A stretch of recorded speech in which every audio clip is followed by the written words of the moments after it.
Today we'll look at 5 instances where a cricketing bowler was actually caught red-handed either cheating or playing against the spirit of the game. The instances that I actually have compiled together today actually involves where a bowler has intentionally done something to bring disrupt to the game of cricket, or just did something that was completely against the spirit of the game. Go ahead and enjoy.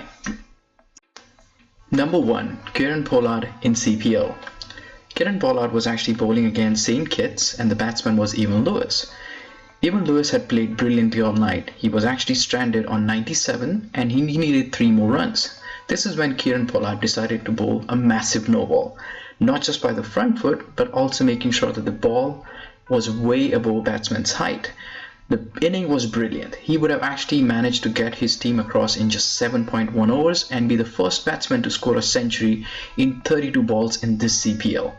Kieron Pollard actually bowled a ball which he made sure that either of the 2 umpires called it out for no ball, and as it turns out, the front umpire just made sure that it was actually called out as a no ball.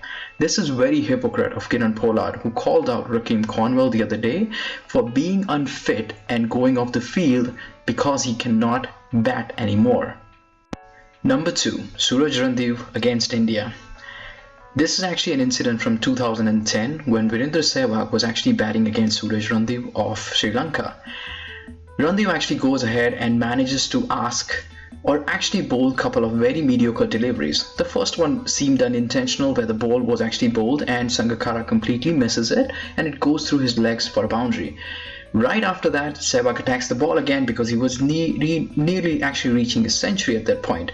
The ball actually goes to a Sri Lankan fielder called Dilshan, who actually tells him you could actually bowl a no ball, indicating to him that you can stop him before he gets to 100. Suraj Randive, being a young player, smirks at his captain, asks him kind of like, should he do it?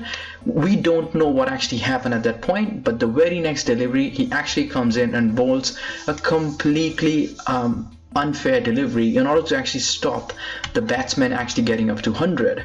Knowing Sehwag, he was always outspoken. He actually admitted after the match that it was pretty intentional and he wasn't aware of the rule that a batsman cannot get a century if the bowler bowls a no ball.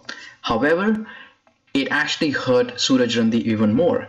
A year after the incident, Suraj Randive, when he actually came up to the podium to actually take his medallion to actually participate in the final of the team that was playing, he was pretty much booed out loud and clear in the Wankhede in Mumbai. I think it was pretty clear that people don't forget that easily, and Suraj Randive wasn't going to get away that easily either. Waqar Younis, the premium fast bowler from Pakistan.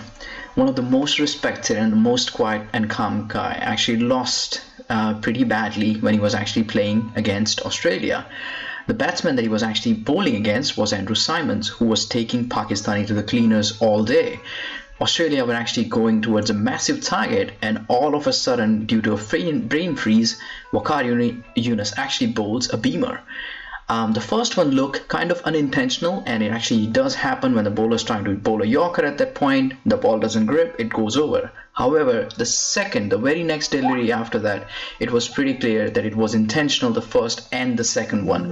Waqar Younis was actually taken out of the attack right then and there, but that's the first time when an international player of Waqar Younis' quality was trying to harm another player just because he couldn't stand the fact that he was scoring so freely.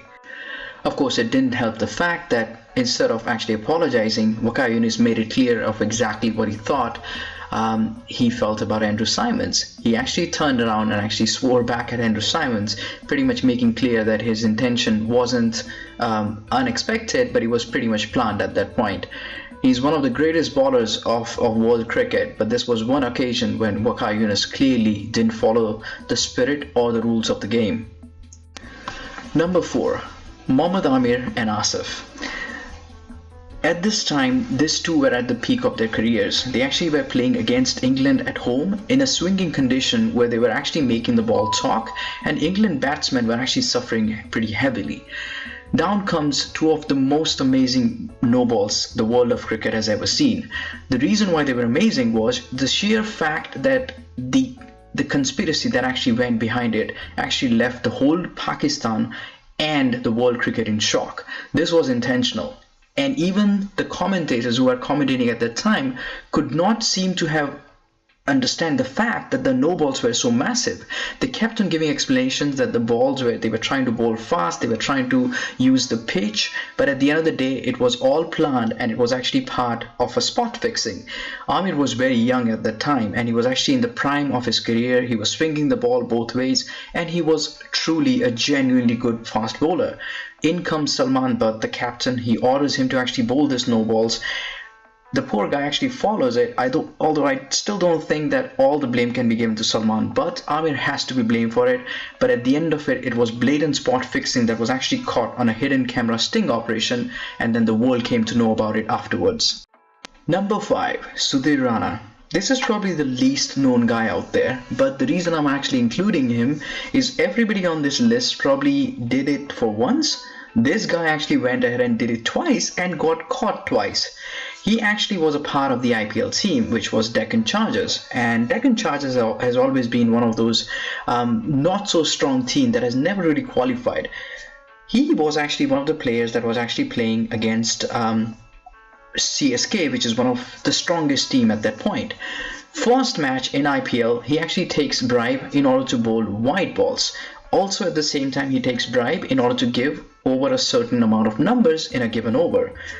That celebration? Yeah, that's just fake. He actually managed to get a wicket, but there was no intention of doing any of that, but that was intentional. He was given money to actually bowl 2 wides, which he completely went ahead and do that. Did he learn his lesson from this? Absolutely not.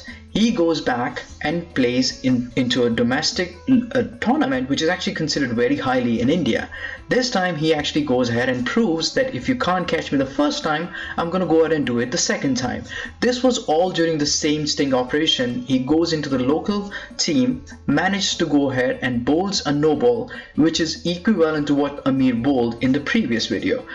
It was an absolute disgrace for him. That look on his face, that's absolutely fake.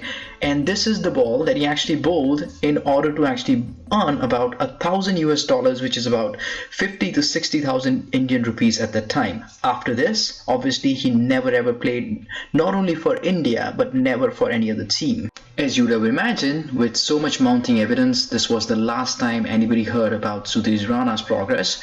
Not only did he never feature for India, but after this he was actually banned from all the forms of cricket, never ever to come back again. Thank you for watching my very first video. I hope you enjoyed it. If you didn't, please let me know in the comments. I hope you have a wonderful and a blessed day. Thank you once again. Goodbye.